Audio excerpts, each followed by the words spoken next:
ne varsa dünyada bir rüya demek. Biraz da hayatı boş vermek gerek. Her şeyin çaresi sevmektir, sevmek. Hayat devam ediyor bak, en güzel şey mutlu olmak. Gideceğiz çırılçıplak, hayat ne garip hayat çok garip.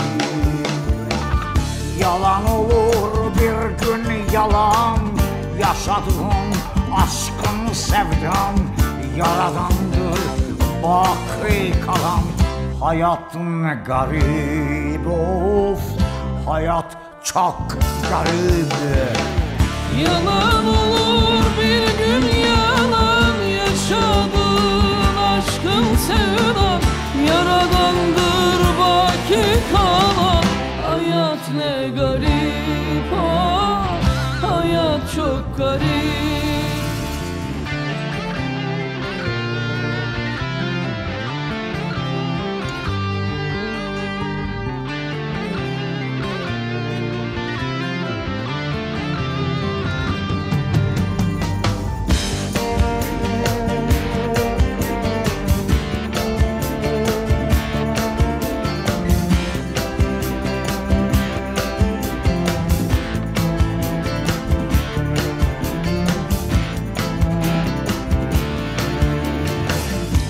Gelir yalnızlık, korkusu çöker. Hayat film gibi son yazar biter. Dert etme kendine, gülümse yeter. Hayat devam ediyor bak, en güzel şey mutlu olmak. Gideceğiz çırılçıplak, hayat ne garip, hayat çok garip.